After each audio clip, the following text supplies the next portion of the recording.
دوستان گرامی قدر، ہم جب آقا کریم علیہ الصلوۃ والسلام کی حدیث طیبہ کو دیکھتے ہیں تو میرے آقا نے عثمان غنی، ان کے نام کے ساتھ جو غنی لگ گیا ہے، غنی، یہ کیوں لگا؟ کہ وہ مالدار تھے، مگر ہر مالدار غنی نہیں ہوتا، غنی وہ ہوتا ہے جس کا دل غنی ہو۔ کئی کروڑ پتی لوگ ہوتے ہیں مگر دل چھوٹا ہوتا ہے، ارب پتی لوگ ہوتے ہیں مگر خرچ کرنے کا جذبہ نہیں ہوتا، وہ غنی نہیں ہوتے۔ غنی وہ ہوتا ہے جس کا دل غنی ہوتا ہے۔ اس کے پاس 100 روپے بھی ہوتا ہے، وہ کہتا ہے کوئی بات نہیں، 50 خدا کے نام پہ دیتا ہوں، اصل میں وہ غنی ہے جس کا دل کھلا ہوتا ہے، دل بڑا ہوتا ہے۔ میرے آقا نے جس وصف کو حضرت عثمان غنی کے ساتھ جوڑا بطور خاص، وہ وصف ہے شرم و حیا کا۔ سرکار نے فرمایا میری امت کے ساتھ سب سے بڑھ کر رحم کرنے والے ابو بکر ہیں، ارحم امتی بے امتی ابو بکر۔ فرمایا اور ان کے اندر سب سے زیادہ دین کے معاملے میں جو سخت ہے، واشدہم عمر، دین کے معاملے میں کافروں پہ سب سے زیادہ سخت جو ہے وہ عمر فاروق رضی اللہ تعالیٰ عنہ۔ اور فرمایا وَأَكْمَلُهُمْ حَيَاءً وَإِيمَانًا عثمان بن عفان، اور ان کے اندر سب سے بڑھ کر جو شرم و حیا رکھنے والی وصف والے ہیں وہ عثمان غنی رضی اللہ تعالیٰ عنہ ہیں۔ وَأَقْضَاهُمْ علی، اور ان میں سب سے بڑھ کر اعلیٰ فیصلہ کرنے والے وہ علی مرتضیٰ رضی اللہ تعالیٰ عنہ ہیں۔ میدان علی مرتضیٰ میدان جنگ کے بھی شاہ سوار ہیں، اور میدان علم، بلکہ یوں کہوں شہر علم کا بھی مصطفیٰ نے ان کو دروازہ بنایا ہوا تھا۔ تو فیصلہ کرنے کی طاقت بھی فرمایا سب سے زیادہ علی مرتضیٰ کے پاس اللہ نے دی ہے۔ سرکار نے خود فرمایا، حضرت عبداللہ بن عمر رضی اللہ تعالیٰ عنہ راوی ہیں، آقا اشد امتی حیاء عثمان بن عفان، میری امت میں سب سے بڑھ کر شرم اور حیا رکھنے والی شخصیت جن کے اندر یہ سب سے غالب ہے۔ دیکھیے یہاں بیٹھے ہوئے سب لوگ ہیں، ہر ایک کے اندر ظاہر ہے اگر شرم اور حیا نہ ہو تو انسان ایمان کی صفت سے، وہ جو خوبی ہے کمال اس سے ہٹتا ہے، وہ ہر ایک میں ہوتا ہے مگر درجہ بدرجے کا فرق ہوتا ہے۔ ایک آدمی ہے، ابھی ہم آگے چل کے پڑھیں گے مثالیں میں آپ کو بتاؤں گا کہ حیا کس درجے کا تھا، اور حضرت عثمان غنی رضی اللہ تعالیٰ عنہ اپنی ذات میں اس قدر حیادار تھے، اس قدر شرم کرنے والے، حیا فرمانے والے کہ میرے آقا علیہ السلام فرماتے ہیں کہ آسمان کے فرشتے بھی عثمان کا حیا کرتے ہیں۔ حضرت زید بن ثابت رضی اللہ تعالیٰ عنہ سے روایت ہے، آپ فرماتے ہیں ہم حضور کے پاس کھڑے تھے، عثمان غنی رضی اللہ تعالیٰ عنہ وہاں سے گزرے، سرکار نے فرمایا فرشتوں میں سے ایک فرشتہ میرے پاس موجود ہے، اس فرشتے نے کہا ہے کہ یہ شخص شہید ہے، اسے قتل کر دیا جائے گا، اور ہم آسمان کے ملائکہ بھی ان کا حیا کرتے ہیں، یہ آسمان کے ملائکہ بھی ان کا حیا کرتے ہیں۔ اور حضور نبی کریم علیہ الصلوۃ والسلام کا ذاتی عمل کیا تھا؟ صحیح مسلم کو اٹھائیے، حضرت عائشہ صدیقہ رضی اللہ تعالیٰ روایت فرماتی ہے کہ حضور نبی کریم علیہ الصلوۃ والسلام میرے گھر میں لیٹے تھے، آرام فرماتے چارپائی پر، اور جیسے بندہ گھر میں بے تکلف ہوتا ہے تو سرکار کی پنڈلی مبارک سے کپڑا ہٹا ہوا تھا، تہبند پنڈلی سے اوپر تھا۔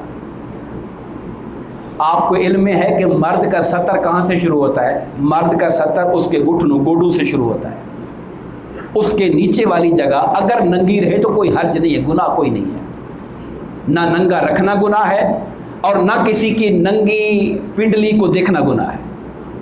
مرد کی بات کر رہا ہوں، عورتوں کی بات نہیں کر رہا، چونکہ سطر اوپر سے شروع ہوتا ہے، گوڑے سے اوپر شروع ہوتا ہے۔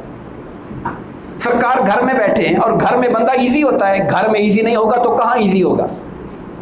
سرکار دو عالم صلی اللہ علیہ وسلم تشریف فرما ہے، اور آپ کی چادر مبارک پنڈلی سے تھوڑی اوپر اور گوڑے سے نیچے ہے۔ اسی حال میں حضرت سیدنا صدیق اکبر رضی اللہ تعالیٰ عنہ آئے اور اجازت طلب کی، یا رسول اللہ میں آپ سے بات کرنا چاہتا ہوں۔ سرکار نے کہا آ جائیں، اور حضور جیسے بیٹھے تھے آپ ویسے بیٹھے رہے، لیٹے تھے یا ٹیک لگائی تھی اور کپڑا پنڈلی سے اوپر تھا، سرکار نے کوئی پرواہ نہیں کی، جیسے بیٹھے تھے کہا آ جاؤ ابو بکر، وہ آ گئے۔ پھر حضرت عمر فاروق رضی اللہ تعالیٰ عنہ نے اجازت مانگی، سرکار جس حال میں بیٹھے تھے ویسے بیٹھے رہے اور ان کو بلا لیا کہ آ جاؤ۔ پھر عثمان غنی کی خبر ہوئی، انہوں نے کہا یا رسول اللہ میں اندر آنا چاہتا ہوں، اجازت ہے؟ سرکار نے عثمان غنی کا جب نام سنا تو حضور اٹھ کے بیٹھ گئے، اپنے کپڑے کو سیدھا کیا، اپنی وہ جو لنگی تہبند ہے اس کو نیچے کیا، کپڑے برابر کیے، کہا عثمان آ جاؤ۔ پھر جب وہ سارے لوگ چلے گئے، ام المومنین عائشہ کہتی ہے میں نے پوچھا یا رسول اللہ، ابو بکر آئے آپ نے پرواہ نہیں کی، عمر فاروق آئے آپ نے کوئی زیادہ نوٹس نہیں لیا، عثمان غنی آئے تو آپ اٹھ کے بیٹھے، کپڑے سیدھے کیے۔ آپ نے فرمایا میں اس کا حیا کیوں نہ کروں، فرشتے جس کا حیا کرتے ہیں۔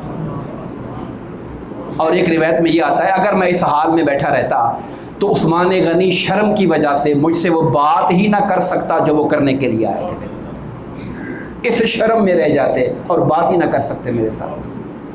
یہ حیا کا درجہ بدرجہ ہے۔ اور یاد رکھیے یہ حیا ایک مومن کا زیور ہے۔ سرکار نے فرمایا اذا لم تستحی فاصنع ما شئت، اگر تو حیا نہیں کرتا، حیا نہیں ہے تو پھر جو مرضی کرتا۔ پھر انسان کا حیا ہے جو اس کو برائیوں سے روکتا ہے، اگر حیا نہیں ہے تو پھر جو مرضی کرتے پھر۔ اور کسی معاشرے کے اندر آج جس معاشرے کے اندر ہم موجود ہیں، آپ جانتے ہیں ہمارے معاشرے پر سب سے بڑا جو حملہ کیا جا رہا ہے وہ حملہ یہی ہے کہ شرم و حیا ہمارے ذہنوں سے، ہماری آنکھوں سے، ہمارے لباس سے نکالی جا رہی ہے۔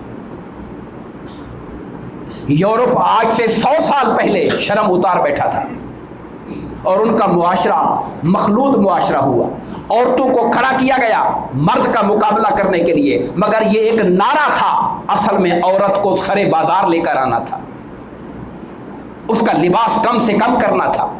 آج بھی آپ دیکھیں گے، کبھی یورپ کو دیکھیں، وہاں کی تصویریں دیکھیں، مرد پورا سوٹ پہن کے کھڑا ہوگا، عورت بیچاری کو انہوں نے سکرٹ پہنائی ہوگی، چھوٹے سے کپڑے پہنائے ہوں گے۔ کیوں؟ شرم و حیا کو ختم کرتے چلے گئے۔ اور ہمارا معاشرہ آج سے 25 سال پہلے ایسا معاشرہ تھا کہ جب ٹی وی پر خبریں پڑھنے والی کا دوپٹہ نیچے ہوتا تھا تو لوگ احتجاج کرتے تھے کہ یار اس کا دوپٹہ نیچے ہو جاتا ہے۔ اتنی بات بھی لوگ برداشت نہیں کرتے تھے، اس پر بھی احتجاج ہوتا تھا کہ فلاں ٹی وی پہ خبریں پڑھنے والی کا دوپٹہ نیچے ہو جاتا ہے۔ لوگ دوپٹے کے نیچے ہونے پر بھی بے شرمی محسوس کرتے تھے کہ یہ بے شرمی کی بات ہے، اور آج کپڑے کہاں سے کہاں تک پہنچ گئے مگر کوئی احتجاج کی صدا بلند نہیں کرتا، اس لیے کہ بے شرمی ہمارے اندر اترتی چلی جا رہی ہے۔ حیا، جب بے حیائی کے مناظر انسان بار بار دیکھتا ہے تو ذہن اس کو قبول کرنے لگ جاتا ہے اور انسان بے شرمی اور بے حیائی کا عادی ہوتا چلا جاتا ہے۔ عثمان غنی رضی اللہ تعالیٰ عنہ اپنی ذات میں کس حد تک حیا فرمانے والے تھے؟ صحابہ کرام کہتے سرکار ہمارے ساتھ تھے، ہم ایک جگہ کھڑے تھے جہاں نیچے پانی تھا، پانی میں کھڑے ہوئے تھے۔ آپ جانتے ہیں آپ بھی جب کبھی پانی میں جاؤ گے اور ہم بھی کبھی جائیں گے تو ہماری عادت ہے کہ پانی جب آئے گا فٹافٹ ہم کپڑے اوپر کریں گے کہ تاکہ ہمارے جو کپڑوں کا جو پونچے ہیں وہ بھیگ نہ جائیں، ہم اس کو اوپر کر لیں گے۔ عثمان غنی وہاں پہ آئے تو آپ نے اپنے کپڑوں کے جو پونچے ہیں وہ اوپر نہیں کیے، کپڑوں کو بھگوتے ہوئے اوپر گئے، اس خیال سے کہ مصطفیٰ کے سامنے میں ایسے کپڑا اٹھاؤں گا تو شرم آئی اس بات سے مجھے۔ یہ ان کا حیا ہے۔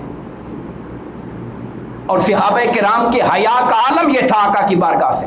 کئی صحابہ کے واقعات ایسے منقول ہیں، گلی سے گزر رہے تھے، آگے سرکار دو عالم تشریف لا رہے تھے، فٹافٹ گلی سے سائیڈ پھیر کے دوسری گلی میں چلے گئے۔ سرکار نے پوچھا کیا بات ہے، میں سامنے آیا تو تم گلی پھر کیوں گئے؟ کہا یا رسول اللہ میرے اوپر غسل واجب تھا، میں نے غسل نہیں کیا تھا، مجھے حیا آئی کہ اس حال میں چہرے مصطفیٰ کو دیکھوں، میں اس حال میں حضور کے چہرے کو نہیں دیکھ سکتا تھا کہ جبکہ میرے اوپر غسل واجب تھا۔ یہ حیا ہے، ورنہ کس کو کیا پتا کس پہ غسل واجب ہے کس پہ نہیں ہے؟ یہ بات تو انسان جانتا ہے نا، انسان، اوروں کو تو نہیں پتا، مگر ان کا ایمان یہ گوارا نہیں کرتا تھا کہ اللہ کا نبی سامنے ہو اور ہم پاکی کی حالت کے اندر نہ ہوں۔ یہ ان کا شرم اور حیا کا لیول ہے۔ دوستان گرامی،